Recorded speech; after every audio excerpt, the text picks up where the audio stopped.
love the way this trailer starts off in the wasteland. Just pans and then it gets right into the action. You see people bumping.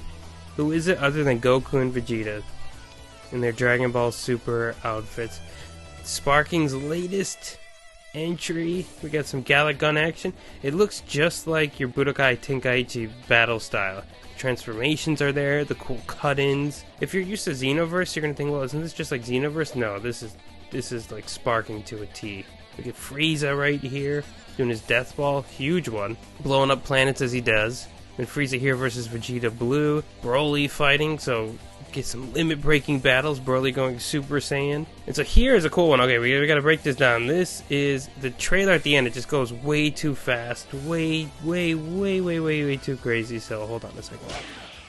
So we got Goku charging in. Then we got Piccolo with the special beam cannon. Krillin revving up some Destructo discs. Tien with his Kikoho. Yamcha's also doing a Kamehameha. Well, interesting enough, this is Tien in his normal outfit. This is Yamcha, it looks like Z outfit. He's got Master Roshi's Dogi on. Are we going to have different eras in this game? I think we will, because that's answered by the next question. We've got Trunks here, which is clearly Cell era Trunks, Super Saiyan. This is interesting, and I never noticed this. 18 smacks back a little bit. You know, I thought about this like 20 years ago, how Dragon Ball games would look. And I remember my older brother, we would talk about this, and he was like, yeah, you know, someday it's gonna look like you're playing the show. And I was like, what? No. And at that time we were playing what's called Dragon Ball Z, but it's Budokai in the West. You know, I thought that was the pinnacle, and now look where we are. And we got Vegeta in the background. Vegeta's got his Cell armor outfit on, so I wonder how they're gonna do that. I wish for Super they would have just kept Goku and Vegeta having those unique outfits. So it was cool. I love how each show and each era they have a different outfit to wear. So it sticks out. It's like GT did the same thing. The characters all look different. We got 18 smack Vegeta out of the way. Perfect Cell. Desolated Earth. Looking sinister as always. Are they going to incorporate some what if stories? Are they going to give us a golden Cell finally? I'm sure they don't want to have any inconsistencies. So we'll probably just stick with what's in the shows and in the mangas and the spin-offs. But I guess we'll see. Especially since it could get kind of muddy if they start making new forms for characters, because just in case there ever is a chance down the road in the story that happens. Mr. Satan is there. You got Majin Buu doing I think he uses the tie up Vegeta, right? Vegeta can't get out of it when they're fighting each other the first time. Now this is very interesting. Future Trunks from Super. He's got the sword and he's got the Super color scheme. Very interesting. And then here's another interesting enemy, which I did not expect. I thought right off the bat we were just gonna get like Hit and other villains like that. Yeah, we got Bergamo here. I did not expect this. This is pretty cool. I don't think he was in Xenoverse or anything, so if they're going to put all of the werewolf guys in there, this is like a real chance to just throw all of those Tournament of Power fighters in. That would be so sick. Yeah, and speaking of Tournament of Power, we got 17 there, right? So they showed 18 in her original outfit. Here we got Park Ranger 17. Let's go. And Jiren, of course. Of course, Jiren, the man, the strongest man in all of the universes. Looking cool. You know, I was not a fan of Jiren at first. I thought, oh my gosh, could they make this more generic? It's just a purple alien. But no, I'm just like, all right, yeah. I mess with Jiren. He's cool. And then it cuts back to Super Saiyan Blue Goku doing what looks like a sparking punch. And then the trailer ends. Sparking Zero. There we go.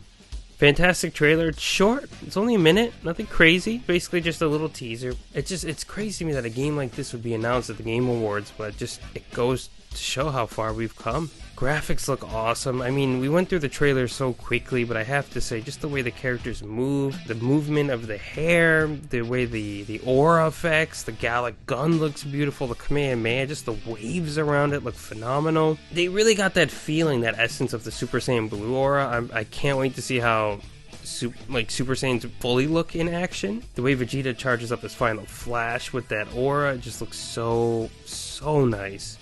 Something I think that is really interesting, and I want to address it really quick, is why are they going with sparking?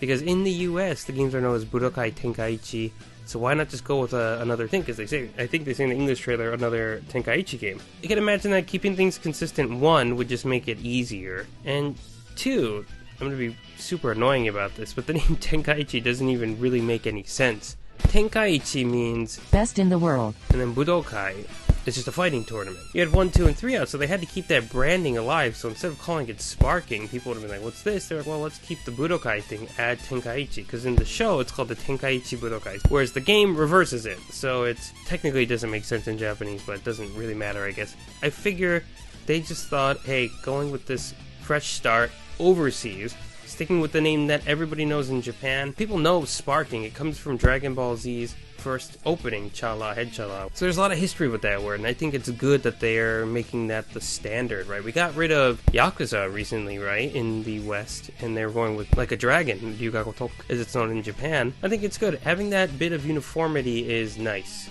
You know, it's not the 1990s anymore, where Japan and the rest of the world are cut off from each other. I think all Dragon Ball fans around the world are going to get it.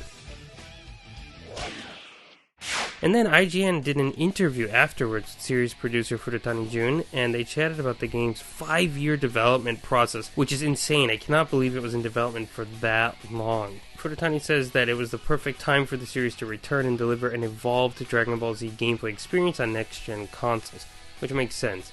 The last time we got a Budokai Tenkaichi game, which was Sparking Meteor for Budokai Tenkaichi 3, that was 2007, PS2 and Wii. Of course, Xenoverse came in and filled the gap, but it's not quite the same. In the article, he states, what was interesting to see with Sparking Zero was the effect on the environment. When Goku is charging up his ki, you have a little bit of wind picking up. Furutani said, while Phantoming Goku's Zenkai boost. When someone crashes through a boulder or a building after an attack, it's happening in real time. We'll be using Unreal Engine 5 so the graphics are just that more real and immersive. Furutani says he drew inspiration from his time observing how players in Dragon Ball FighterZ esports scene enjoyed recreating iconic battles from the anime to ensure players could relish in an identical experience with Sparking Zero. Yeah, people love that stuff, of course. I mean, you gotta build on the nostalgia there. 100%. So he said Sparking Zero is different than the other games, so FighterZ, Xenoverse, and Kakarot. FighterZ was created with esports intentions with 2D fighting. Kakarot was about experiencing the story. Xenoverse had players going as an avatar into the world.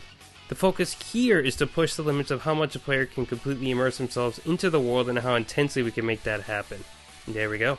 And yeah, that's the thing with Xenoverse. It is the most similar out of the games that were mentioned, but at the end of the day, you're playing as an avatar. It's its own story. Yes, you kind of go in and, you know, there's like it's basically like time police, which is really, really cool. Having that element removed from this is going to be really cool.